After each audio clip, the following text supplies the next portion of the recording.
প্রধানমন্ত্রী শেখ হাসিনাকে হত্যার হুমকি দেওয়ার অভিযোগে দায়ের করা মামলায় রাজশাহী জেলা বিএনপির আহ্বায়ক আবু সাঈদ চাঁদকে গ্রেপ্তার করেছে পুলিশ।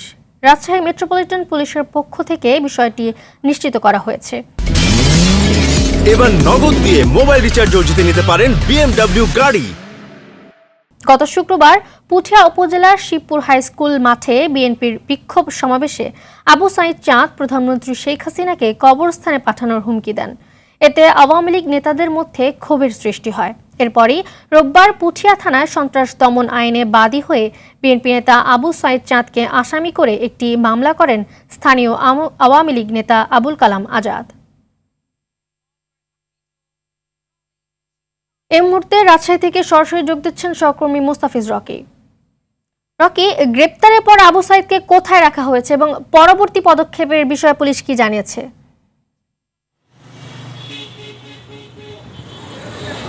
মালিহা, কিছুক্ষণ আগে রাজশাহী জেলা বিএনপির আহ্বায়ক আবু সাঈদ চাঁদকে রাজশাহী মহানগরী যে কোর্ট এলাকা তাকে কিন্তু গ্রেফতার করেছে এবং এই মুহূর্তে কিন্তু তাকে রাজশাহী মহানগর পুলিশ কমিশনার যে সিএনপির পরে কার্যালয়ের আছে সেখানে রাখা হয়েছে এবং সেখানে কিন্তু এই 12টার দিকে একটি সংবাদ সম্মেলন দেখেছেন পুলিশ কমিশনার মোহাম্মদ আনিসুর রহমান এবং সেখানে কিন্তু তিনি বলেছেন যে বিস্তারিত জানাবেন।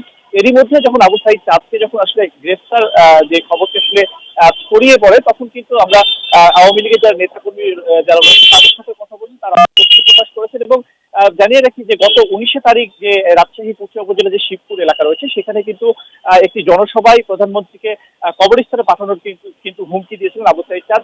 এর পরপরই কিন্তু আমরা দেখেছিলাম যে বিভিন্ন দেশে বিভিন্ন জায়গায় কিন্তু মামলা হয়েছে এবং এই মামলায় কিন্তু আবু সাঈদ চাঁদকে কিন্তু হন্য হয়ে কিন্তু পুলিশ আসলে খুঁজছিল।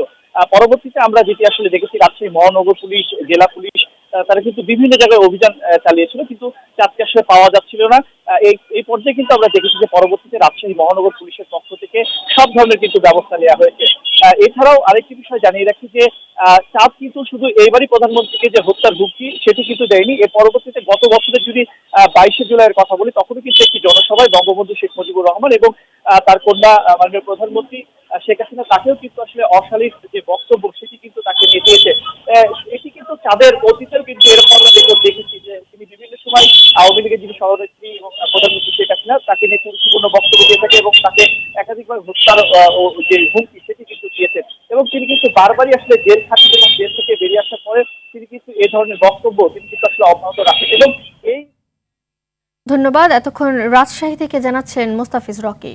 কেনাকাটায় 100% পর্যন্ত ক্যাশব্যাক জিতে নিন BMW সহ হাজার হাজার পুরস্কার।